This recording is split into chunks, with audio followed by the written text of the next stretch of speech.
नमस्कार, बहुत बहुत स्वागत और अभिनंदन है आपका मेरे चैनल शास्त्र मंथन में। उपनिषदों की श्रृंखला में चतुर्थ उपनिषद के रूप में पठित प्रश्नोपनिषद पर आज यह वीडियो आधारित है। यदि आपको अच्छा लगे तो कृपया अंत तक देखें और लाइक और सब्सक्राइब जरूर कर लें। प्रश्न के स्वरूप में होने के कारण यह प्रश्नोपनिषद कहलाता है। तो अथर्ववेद की पिप्पलाद शाखा का यह उपनिषद है और महर्षि पिप्पलाद इसके प्रणेता हैं।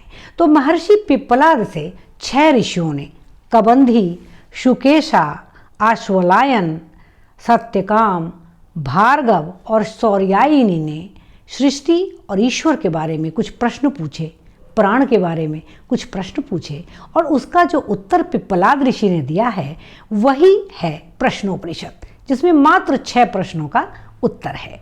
तो आइए जानें वो 6 प्रश्न किसने क्या क्या पूछा, वो 6 ऋषि क्या थे और उनके प्रश्न क्या थे।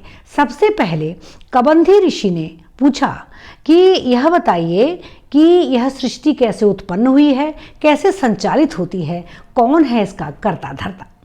तब पिप्पलाद ऋषि ने बताया कि परब्रह्म परमात्मा ही इस सृष्टि के कर्ता हैं और उनके ही आदेशानुसार यह सृष्टि चलती है। दूसरा प्रश्न जो था उसके रूप में महर्षि भार्गव ने पिप्पलाद ऋषि से 3 बातें पूछी उस प्रश्न में कि प्राणियों के शरीर को धारण करने वाले कितने देवता हैं, प्रकाशित करने वाले कितने देवता हैं और उन सभी देवताओं में सर्वश्रेष्ठ देवता कौन सा है। तो इसके उत्तर में पिप्पलाद जी ने बताया कि क्षिति, जल, पावक, गगन, समीरा, ये जो 5 तत्व हैं यही मनुष्य के शरीर को प्रकाशित करते हैं, यानी आकाश, वायु, जल, अग्नि और पृथ्वी। यह 5 देवता शरीर को प्रकाशित करते हैं और शरीर को धारण करते हैं और देह को प्रकाशित करने वाले जो 14 देवता हैं वो क्या हैं? वाणी आदि 5 कर्मेंद्रियां, नेत्र, कान आदि जो ज्ञानेंद्रियां, मन, अहंकार, अंतःकरण और प्राण। तो ये हैं और इन सब में सबसे सर्वश्रेष्ठ देवता है प्राण। इसी प्राण तत्व की व्याख्या इस द्वितीय प्रश्न के रूप में हुई है। तीसरा जो प्रश्न है वह प्रश्न पूछा बहुत ही आदर के साथ उस प्रश्न को पूछा महर्षि आश्वलायन ने। उन्होंने कहा कि यह प्राण कैसे मनुष्य के शरीर में आता है, कैसे जाता है, कैसे स्थित रहता है, इसके बारे में विस्तार से बताइए।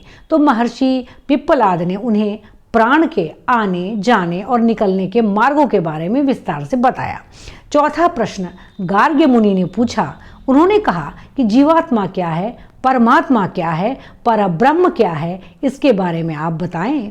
और पिप्पलाद मुनि ने उन्हें जीवात्मा परमात्मा का संबंध और जो शाश्वत जो सृष्टि है ब्रह्म की उसके बारे में विस्तार से बताया।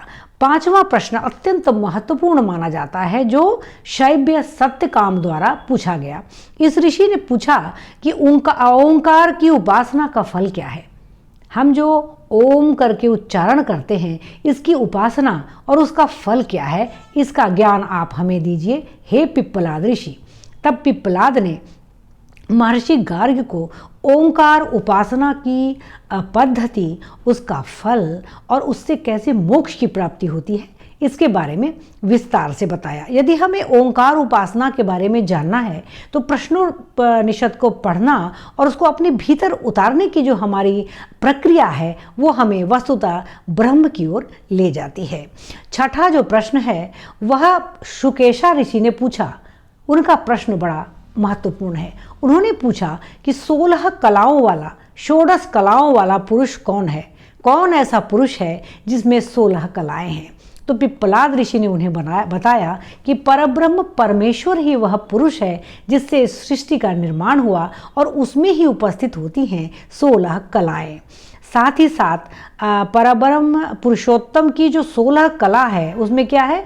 5 महाभूत, मन, बुद्धि, चित्त और अहंकार, 5 ज्ञानेंद्रियां, 5 कर्मेंद्रियां, अन्न की उत्पत्ति इत्यादि सारी जानकारी पिप्पलाद ऋषि ने महर्षि शुकेशा को दी।